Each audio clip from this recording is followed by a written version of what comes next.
To you live from Surprise in Arizona. Hope you're having a super fantastic sparkling day. Welcome to Porch Light Letters podcast number 2276. Ask and you shall receive.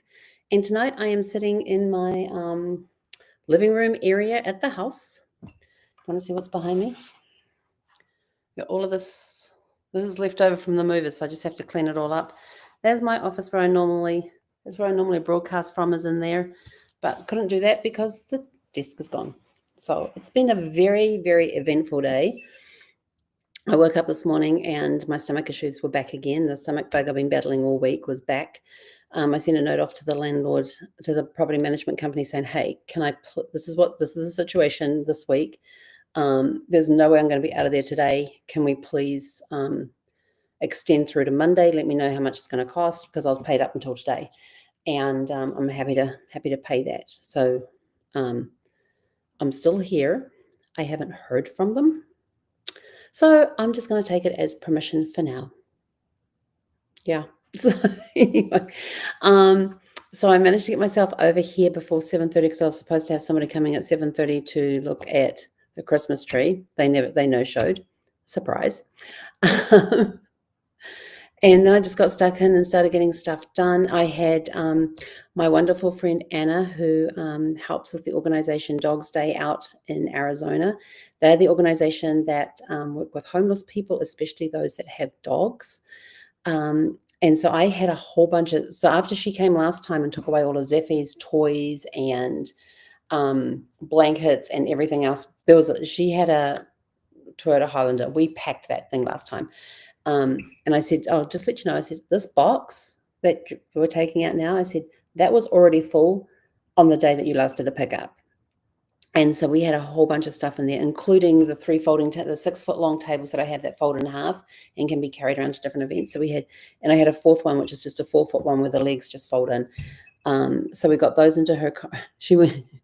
Her car this time, it wasn't just the trunk and a little bit of the back seat. It was the full back. It was the trunk, the back area around her kids' car seats, and into her front seat, passenger seat. She got more this time than she did last time. And I even walked her around and I said, look, this stuff is getting donated. What out of there can they use?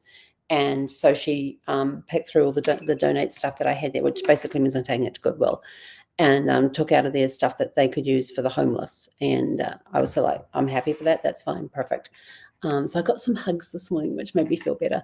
And then I came inside and looked around and just walked from room to room. I did achieve one thing. I got one room completely emptied. It is not cleaned yet, but it's empty. So I can go in there and just clean it up and wash the floors and all of that. And get the windows cleaned and that sort of stuff. They have given us like about a 3 or 4 page list of what needs to be cleaned and how, including the carpet being steamed with a truck. One of those steam cleaners companies that have a truck to come in and clean your carpets. They weren't even steam cleaned when I walked in. When I first walked into the door in this place, it stunk of stale urine, dog urine.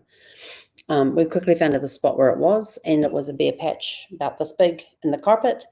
And I let them know that hole was there when I moved in. So yeah, I knew this place had not been steam cleaned when I moved in. But it's been just a day of chipping away at stuff and answering a lot of text messages about the stuff that we have for sale and everything else. And one of my things has been, when I talk to people, I go, I could really use with an assistant here, somebody who can take the photographs, put them up online for the sale, and field all the messages that keep coming in. And this is because it's just tiring. It takes too much time for me to do that, and I get no time to do everything else. And then I met in, and so I've been asking for that all afternoon, asking all day. In fact, yesterday I was asking for it. I said, I just really need this assistant. I think I mentioned it on the podcast last night too. And so this woman calls up about the dining starter kit that I had that had all my crockery, the matching mugs, the ramekins, the ice cream, the whole thing, along with all the silverware drawers. And it was $20 for the whole lot. And so she actually sent me the payment via Venmo so she could get it, because she has a family that she's working with and helping them get back on their feet again. And something inside of me said, get her to pay by Venmo and I was just following the little voice in the back of my, the guy that sits back here. I was just following his advice. Give it to this person. So I was glad to get that off there because I was getting so many inquiries. Not as many as the Vitamix, but I got a lot. And so when she arrived, she got here about 4:30, I think it was. Yeah, she's about a 45-minute drive away. So she got here about 4:30, and we got talking. And one of the first things she said was that I mentioned something, and I can't remember what I mentioned. She goes, "Oh, that's okay." She said, "I'm used to that." She said, "I'm a hospice caretaker." And I looked at her and I went, "You're hospice?" She goes, "Yeah." I started getting emotional. I said, "You guys are angels on earth." And she just comes over and just wraps her arms around me and just hugs me. So while I cried for a bit, as I told her what had happened with Brad, I said, "You guys are just angels on earth. To be somebody who works in hospice and be really good at what they do, they are a godsend. They are angels on earth, definitely. Totally agree with that." And so while she's wrapping everything up and getting it into her car and stuff, we got talking and all of that sort of stuff. She's a very interesting woman. And so, long story short, with all the talking we did backwards and forward, I said and she says, "So how are you coping with all this?" I said, "I'm not." I said, "I am overworked. I am exhausted. I am sick." I totally forgot to add on the thing that, no matter what happens today is always super fantastic and sparkling. She was my spark. I got my hugs from Anna this morning. That's in a bit of sparkle. And then this woman was like a starburst of sparkles. We kept talking and stuff. And she says, "Well, my day's free tomorrow." She says, "Do you need any help?" And I just looked at her, and my initial reaction, had this been back in 2008, 2009, when Brad was first diagnosed with cancer, I would have said, "No, thank you for the offer, but no, I'm doing okay." I have learned, and it has been a very rough road for me to learn, that when somebody offers help, accept it. And so I said, "Are you serious?" She says, "Yeah." She says, "I can come back here and help you get this. We can get you out of here tomorrow." And I'm sort of like, "What, with all the furniture and everything else?" And she was saying, "Yeah." She says, "Now you need to go to this website, and you need to go to this Facebook page." And I can't remember the name of the page. And she says, "And just tell them you have like all these boxes when they get all broken down and stuff. Tell them you have all these empty boxes that need to be picked up, and you put them out on the porch and somebody will come pick them all up." I'm like, "Seriously?" She says, "Yeah." She said, "They even took away my neighbor's broken vacuum cleaner." I'm like, "Okay, I could do that." I says, "Do you have anybody that shreds?" So she's going to come in here tomorrow and help me get organized. She says, "So your task," and I haven't found a hotel yet. So that's part of the story from this morning. I went down to the front desk this morning to see if I could extend my stay. And so she looks up the thing. She goes, "Well, with your discount that you get," she says, "the price has gone up quite a bit." And it was almost $100. It was about $100 a night that had gone up. And I'm just like, "Wait." I said, "What's on in town?" And she goes, "Oh, the Special Olympics are on in town this weekend." I'm like, "Oh, great. Where am I going to stay?" So I haven't gone hotel hunting yet. I'm just thinking, I may stay here in the house and just crash on the couch. I have a very comfortable couch. And it's very pleasant to sleep on during the day and stuff. So maybe I could just sleep on it at night. My bed's not here, so I'll sleep on the couch. So I'm toying about that, although I may still go look for a hotel. But I still have the couch. I have a DVD player that's hooked up to the TV, but I have no DVDs with me. Oh, I do have my Fire Stick. I could hook the Fire Stick up. They were supposed to be cutting off my internet today, but they haven't yet because I got to return the equipment first. And now I'm getting, and then during all of this, when I'm talking with her, I turn around and says, "Hang on." I said, "Somebody's trying to scam me here." She says, "What do you mean?" I said, "There is somebody here on Facebook Marketplace who has contacted me about the Instapot over there. And they were wanting to pay by Zelle because she wants her brother to come by and pick it up because she's not able to do that." And so I asked if he would have the cash. She says, "No, there's a reason he's not allowed to have cash." I was like, "Okay, I'm not going to touch that one." And so I want to play by Zelle. And it's the moment that Zelle is, and this is really cool, the moment that Zelle is mentioned on Facebook Marketplace in the message area, there is a warning that pops up about scamming. And I said, "No, I don't do Zelle." I said, "But I can't do Zelle, but I can do Venmo." And I said, here's my username." And I said, as soon as you pay, I will mark it sold, and I'll give you the address for your brother to come and pick it up." And so then they were sort of like, oh, and they came back with some message about it being a business account and they needed an email and all this blah, blah, blah, blah. And this is the message I got when Charlotte was here, and I was looking and I said, oh, look at this. And she read it, and this woman was asking, so I sent her back a text message saying, Venmo has never required an email address to send money. You just use the username, and you've already had that provided. Crickets. So I'm on to that person. And now I've got another person who just sent me a text message. No, hi, is this still available? And it's like, what's your address? And I replied back and said, hi, the address will not be provided until a time is set up for you to come. And so we set up a time for you to come and have a look at the Instapot, and you're actually on your way. And they just sent a text back just now on that ding saying that, well, they need the address so they have some idea of where I am. If they read the description of the item, it states exactly, not the actual address, but closest. It's just off the 303 between Waddell and Cactus Roads. That's all they need to know so they know the area.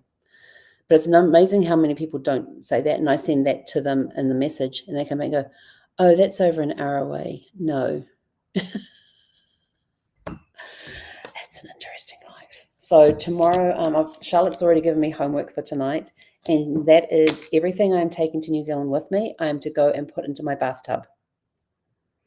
Yeah, and then take any empty boxes that are in the room and bring them down here. That's my homework for tonight. Where am I going to sleep? Maybe on my couch. I might get a hotel room. I don't know. I don't know. Yeah, maybe on the couch. I don't know. I haven't decided. But I do know I'm getting hungry. So that's a good sign. So I'm going to have to go get some food. I did have, I've got some naan bread in the freezer. So I did have some of that today with my niece's honey on it. Because remember from the wedding, we got these little jars of honey, along with a little container of lip balm that was all made from her bees that she has. And so I finally got to a way to taste the honey today, and it was so good. Oh, it was really yummy. I enjoyed that.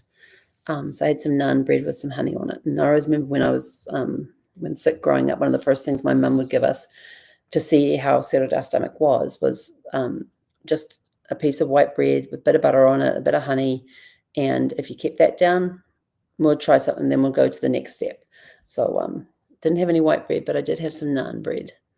And that was really, really good. So anyway, ask and you shall receive. So I asked for help. I've got help. I'm coming in tomorrow. So who knows, maybe I was supposed to be on the road to California today into San Diego so I could spend tomorrow with my 3 oldest grandkids and their parents. Now it looks like I'm not going to get out maybe I might get out there on Sunday, which means I could still spend time with the grandkids and everything, and plus all the people in LA that I want to see, and make my flight on Thursday. But if I end up driving out Monday, that could be a little tricky. So because it just means I've got Tuesday and Wednesday out there and part of Thursday. So yeah, we'll see. I don't want to push my flight. Because my mum told me that my dad was out washing the house yesterday in anticipation of his only daughter coming home. So, and we have lunch reservations on Sunday at the Fisherman's Table, so I can get my fish and chips. So I don't really want to have to change those plans, but we'll see. If I can get out there Sunday, then we could still make it work. It means I'll have Monday with one family, Tuesday with the other family, drive up to LA on Wednesday, and I'll have most of Wednesday with the family and friends up in there, and then I'll also have a bit on Thursday as well. And while I was out there talking to Charlotte, my neighbor came out, and he was very glad to see me because him and his wife got concerned because I hadn't told them I was going away for the weekend, and they thought, we haven't seen Helen for a few days. Do you think we should go over and knock on the door and see if she's okay? And so he was very happy to see me outside walking around. They at least see lights on and things like that. So if they see the lights on, they're fine. But of course, I was out for the weekend, so they didn't see any lights for 4 days. So they were a little concerned about that. But yeah, he's got his, they're having a family dinner together tomorrow night. And he says, oh, what do you still got left to sell? So we walked through the house and showed him. He says, you know, we're going to bring the family over tomorrow. He says, we're going to buy stuff tomorrow. So, but he's already bought 2 of my ladders, or my outdoor chairs. He's got the ladders, the chairs. What else did he? Oh, that's just it, the ladder and the chairs. So he's already got those, and one of his daughters is going to be moving into her own apartment soon, so she's going to need stuff, and so we'll see what happens. But it's been a great day. Except for the health part, it's been an awesome day. I have had a good. Oh, and I got one room completely. Did I tell you I got one room completely cleared? And Charlotte looks. She's walking around and she's going, "Oh, look, you've got a second room cleared. Your closet." I said, "No." Just walk around the corner and there's stuff on a shelf that I'm taking with me that I haven't pulled out of there yet. But basically, it's clear except for that one shelf of stuff I'm taking. So yes, I'm going to go put all the stuff I'm taking with me into the bathtub, and then that lets us know what's available in the rest of the room. And she goes, what's all this over here? I said, that pile over there, that's all the donate pile. And she's like, oh, okay, we'll get rid of that. Says, I know. So, but she's got a few different sites that she knows of where if you put stuff on there, it will sell. And then even my next door neighbor gave me, he says, go to this page, this Facebook page, and he says, put stuff that you got stuff on there to sell, it goes. I'm like, great, because I've still got the what? It's the big things. It's all the furniture, like I'm sitting at the table. Got this to go. I've got the couch and this and the love seat to go. I've got a whole entertainment system to go. Got my washing machine and dryer. And then Mike says to me as he's leaving today, he goes, what about your car? And I went, oh, jeez. I said, I totally forgot about it. I says, I don't have time to sell it here. So I'm going to drive it to California, and I may leave it with one of my sons to deal with the negotiations and all of that, and have all the paperwork signed and everything. And then they can just put the money into my account. And he's like, that works. I'm like, yeah, it does. So, yeah. And then just get a rental from San Diego to go up to LA for a couple of days and drop it off at LAX with all my bags. But it looks like I might end up taking a third bag with me. So I did all the pricing out. To ship a third bag would be over twice as much as what it would cost me to pay for a bag on the airlines. And so I figured I'm just going to take an extra bag. So coconut water, good for hydration, natural electrolytes. So with that, I do have reflection questions for you. So number 1, what is something you've been carrying alone that you could ask for help with? What holds you back from asking for support when you need it? How does receiving help feel in your body, and what stories do you tell yourself about it? And what would open up my life if I allowed help to find me? Those are really good questions. Yes. And so with that, I am out of here. I'm going to go get some dinner and figure out if I'm going to, actually I might see if I can find a hotel for the night. That's of a reasonable cost. If not, I'm sleeping on the couch tonight. But go out, have a super fantastic sparkling evening, and we'll catch you guys back here tomorrow evening at 6 p.m. Oh, no, hang on. At some point. We'll be back at some point. I don't know if I will have internet tomorrow, but we'll be back at some point.